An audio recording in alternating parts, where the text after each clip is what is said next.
Salam dan bahagia Ibu dan Bapak Guru. Dalam pembelajaran, Ibu dan Bapak Guru tentu menggunakan berbagai metode untuk menyampaikan materi dan untuk mengembangkan kompetensi para murid.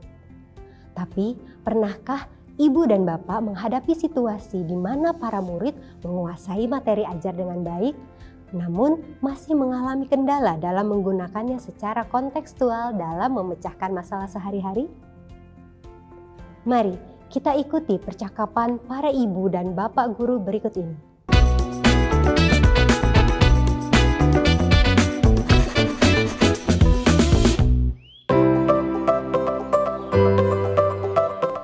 Tahun ajaran baru sudah diambang pintu. Pak Arif dan Bu Tri sudah mempersiapkan program pembelajaran seperti apa? Saya penasaran. Biasanya Pak Arif dan Bu Tri sering punya inovasi baru yang menarik dan efektif mengembangkan kemampuan para murid. Sebenarnya saya sedang punya pertanyaan besar. Apakah yang saya ajarkan sekarang akan bermanfaat bagi para murid kelak? Mengingat begitu cepat dan pesatnya perubahan di dunia saat ini. Betul, Pak. Murid-murid perlu menumbuhkan kompetensi dan karakter yang dibutuhkan di abad 21 ini. Keterampilan-keterampilan ini akan mendukung mereka dalam menghadapi berbagai tantangan di masa depan. Ya. Saya pernah baca tentang keterampilan abad 21. Cakupannya luas juga. Tidak hanya keterampilan berpikir kritis dan literasi, tapi juga keterampilan sosial. Keterampilan kognitif bukanlah yang utama, tapi jadi komponen pendukung. Betul, Pak. Bahkan menariknya, dulu Ki Hajar Dewantara merangkumnya sebagai keseimbangan pendidikan. Ada olah pikir, olah rasa, olah karsa, dan olahraga. Keempatnya sama penting dan erat berkaitan. Perlu ditumbuhkan bersamaan agar murid bisa berkembang dengan utuh. Ki Hajar Dewantara juga menekankan bahwa mempelajari pengetahuan saja tidak cukup. Pelajar perlu menggunakan pengetahuan tersebut dalam kehidupan nyata, di mana mereka dapat berinteraksi dengan lingkungan sekitarnya. Sebagai guru, apa yang bisa kita lakukan agar program pembelajaran kelas kita bisa membangun kompetensi dan karakter tersebut ya, Bu? Saya sedang belajar tentang proyek penguatan profil pelajar Pancasila nih, Pak. Program apa itu, Bu? Saya rasa program ini menarik. Kita dapat mengajak murid untuk belajar melalui proyek dengan tema dan isu yang beragam, sehingga murid-murid dapat mengembangkan keterampilan dan kompetensi abad 21 seperti yang kita bicarakan tadi. Karena sebenarnya sudah lama saya juga ada pertanyaan, kompetensi murid seperti apa yang ingin dihasilkan oleh sistem pendidikan Indonesia? Berarti program proyek ini membantu murid-murid kita untuk menjadi pelajar sepanjang hayat yang kompeten, berkarakter, dan berperilaku sesuai nilai-nilai Pancasila ya? Betul, Pak. Sesuai dengan tujuan profil pelajar Indonesia yang ingin dibentuk, profil pelajar Pancasila. Profil pelajar Pancasila ini akan mencakup 6 kompetensi dasar yang dirumuskan sebagai dimensi kunci. Masing-masing dimensi berkaitan erat dan saling menguatkan. Dalam pelaksanaannya, ke-6 dimensi ini dikembangkan bersamaan, tidak parsial. Apa saja dimensi yang ada dalam profil pelajar Pancasila? 1. Beriman, bertakwa kepada Tuhan Yang Maha Esa, dan berakhlak mulia. 2. Berkebinekaan global. 3. Bergotong royong. 4. Mandiri. 5. Bernalar kritis. 6. Kreatif. Wah, kelihatan ya. Ke-6 dimensi di atas menunjukkan bahwa profil pelajar Pancasila ini tidak hanya fokus pada kemampuan kognitif, tapi juga sikap dan perilaku sesuai jati diri bangsa Indonesia sekaligus warga dunia. Para murid pun akan membangun kemampuan berpikir dan bertindak konstektual untuk memecahkan masalah. Lalu, bagaimana bentuk pelaksanaan program ini, Bu? Bentuk kegiatan pembelajaran adalah proyek atau disebutnya proyek penguatan profil pelajar Pancasila.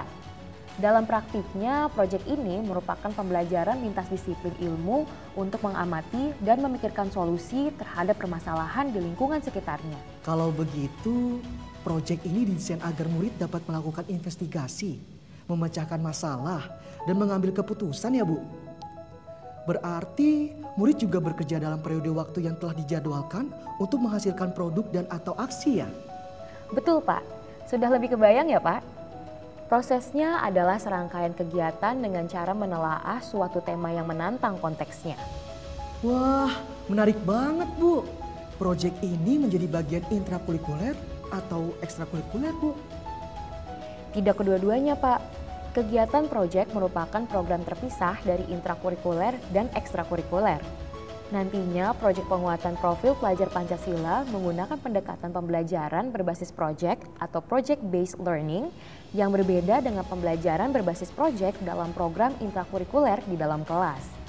Proyek penguatan profil pelajar Pancasila memberikan kesempatan bagi para pendidik untuk belajar dalam situasi tidak formal, struktur belajar yang fleksibel, kegiatan belajar yang lebih interaktif, dan juga terlibat langsung dengan lingkungan sekitar. Benar tadi kata Butri mengenai karakteristik proyek penguatan profil pelajar Pancasila.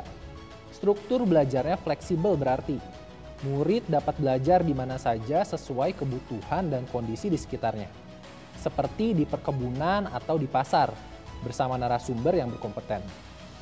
Murid berinteraksi langsung dan melihat secara nyata keadaan lingkungan yang ada.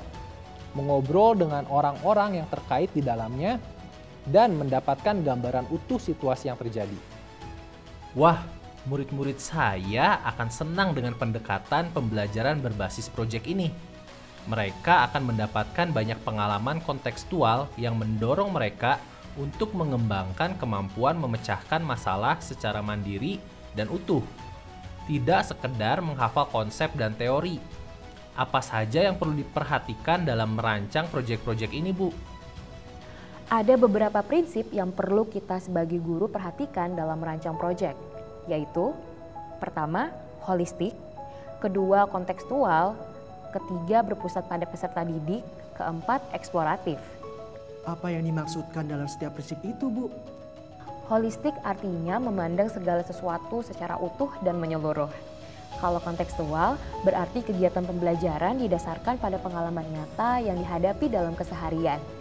Prinsip berpusat pada peserta didik berarti skema pembelajaran dirancang agar peserta didik terdorong untuk menjadi subjek pembelajaran yang aktif mengelola proses belajarnya secara mandiri. Kita para guru berperan sebagai fasilitator pembelajaran. Yang terakhir, eksploratif. Hal ini berkaitan dengan semangat untuk membuka ruang yang lebar bagi proses inquiry dan pengembangan diri. Acung jempol, ringkas dan jelas Butri. Nah, ini pertanyaan penting, Bu. Bagaimana kita mengaturkan waktu untuk proyek-proyek ini? Untuk waktu proyek, ada panduan sesuai fase tahapan perkembangan yang akan sangat membantu kita dalam merancang dan melaksanakan proyek penguatan profil pelajar Pancasila adalah kolaborasi antar guru lintas disiplin ilmu. Kita bisa memikirkan bersama alur proyek berdasarkan tema dan menentukan capaian pembelajaran tiap fase perkembangan. Kita tidak usah pusing sendiri memikirkannya ya. Berat sama dipikul, ringan sama dijinjing ya. Setuju? Dan kita bisa belajar bersama-sama. Makin seru kalau kolaborasinya seperti ini. Ibu dan Bapak Guru, proyek penguatan profil Pancasila merupakan pendekatan pembelajaran yang secara khusus dirancang untuk memberikan pengalaman yang membangun kemampuan para murid untuk menggunakan berbagai pengetahuan dan wawasan secara kontekstual.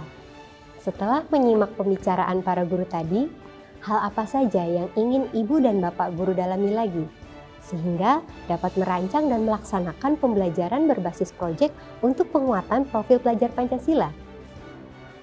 Kita akan pelajari dan perdalam semua hal yang berkaitan dengan proyek penguatan profil pelajar Pancasila pada materi-materi selanjutnya ya.